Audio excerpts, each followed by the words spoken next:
Bonjour à tous, je suis Didier Mazier, je vous souhaite la bienvenue. Cette semaine, nous allons nous intéresser à Illustrator et nous allons réaliser cette image qui pourrait être un logo ou l'enseigne par exemple d'un établissement dans une station balnéaire.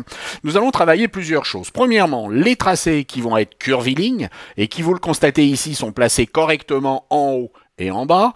Deuxièmement, nous allons voir avec la typographie comment arriver à trouver une typographie intéressante. Nous allons également voir comment gérer l'épaisseur de cette bouée et puis la mise en place des trois traits qui, vous le remarquerez, ne sont pas transparents mais bien blancs. Une fois notre logo terminé, il peut être placé comme c'est le cas ici sur un fond de couleur qui peut être masqué ou non. Pour pouvoir travailler correctement, vous allez avoir besoin de 4 panneaux. Le panneau, bien entendu, des propriétés, qui vous permettra d'intervenir sur les différentes caractéristiques des éléments en place, le texte, les traits, etc. Les calques, car nous allons nous servir beaucoup du panneau calque pour sélectionner, désélectionner et verrouiller certains éléments. L'alignement, parce que ça sert toujours de pouvoir aligner des éléments. Et puis le Pathfinder, qui nous permettra de pouvoir combiner des formes. Une fois que vous aurez regroupé ces panneaux, vous pouvez tout à fait enregistrer cet espace de travail sur Nouvel espace de travail, lui donner un nom, par exemple curviligne, et vous pourrez ensuite retrouver cet espace de travail lorsque vous en aurez besoin. Commençons par tracer un cercle avec ici l'outil ellipse. Nous allons pouvoir nous placer au centre de notre espace de travail.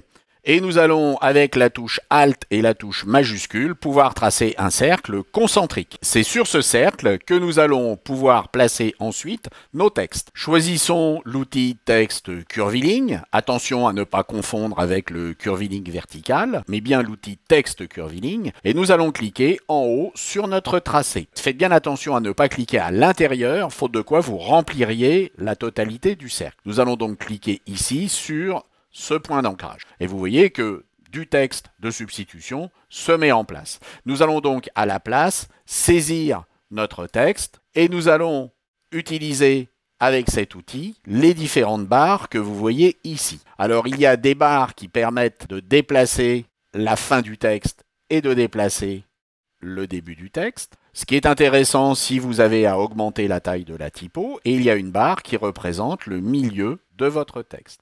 Notre texte est maintenant placé sur notre bouée. Mais notre bouée ressemble à tout sauf à une bouée. Nous allons donc ici maintenant utiliser l'outil de sélection directe de manière à ne pas sélectionner le tracé et le texte, mais uniquement le tracé. Vous voyez qu'ici, j'ai sélectionné uniquement le tracé. Et avec le volet propriétés, je vais pouvoir augmenter le contour. Alors bien entendu, il faut choisir une couleur qui corresponde. Cela peut être du bleu ou du bleu un peu plus foncé. C'est à vous de voir ce que vous voulez faire. Une fois que votre bouée est faite, vous allez pouvoir vous réintéresser au texte. Nous allons donc maintenant avec l'outil texte, premièrement, mettre une majuscule. Deuxièmement, sélectionner ce texte et choisir une couleur qui ici va être le blanc. Mais ce n'est pas tout, il va falloir positionner ce texte au centre.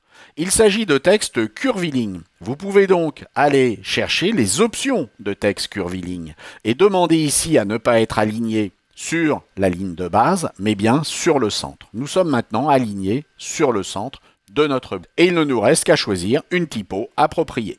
J'ai choisi un Serifast Stencil Bold, mais vous pouvez bien entendu choisir ce que vous voulez. Et puis je vais pouvoir ici augmenter le corps pour que cela s'affiche correctement. Si à un moment donné il se passe ceci, c'est-à-dire que vous constatez que votre texte ne tient pas, c'est parce qu'il va falloir écarter légèrement les limites de votre texte. Nous avons donc maintenant le premier texte qui a été créé et nous allons créer le deuxième texte, c'est-à-dire celui qui doit se trouver en bas. Et pour ce faire, nous allons maintenant nous intéresser au calque. Vous voyez que nous avons ici un premier calque qui est Café du Port et nous allons ajouter maintenant le nom de la ville. Pour ce faire, nous allons sélectionner la totalité de nos éléments, c'est-à-dire le texte et la bouée, et nous allons faire un copier-coller. Commande C, commande V.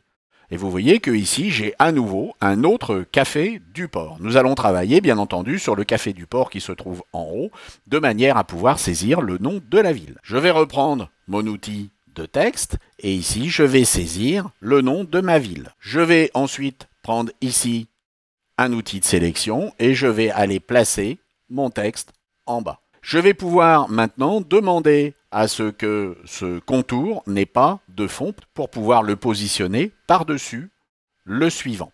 Il va falloir que je ne sélectionne, bien entendu, que le contour. Ici, dans les propriétés, je vais pouvoir demander à ce qu'il n'y ait pas de contour.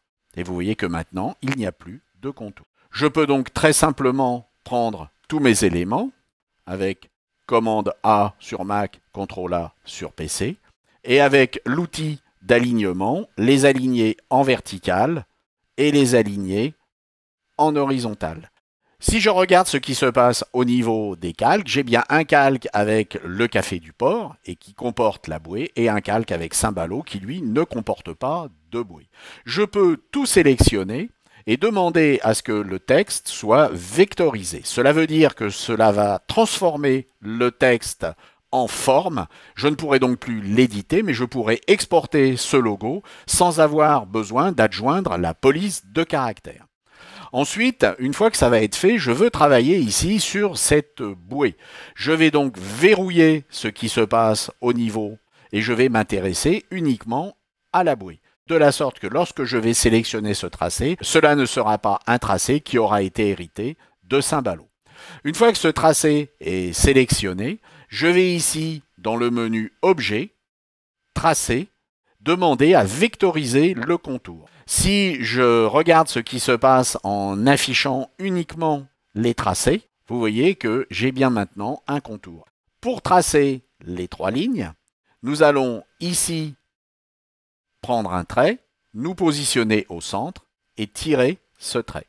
Ensuite, au niveau de la propriété, nous allons bien entendu augmenter le contour.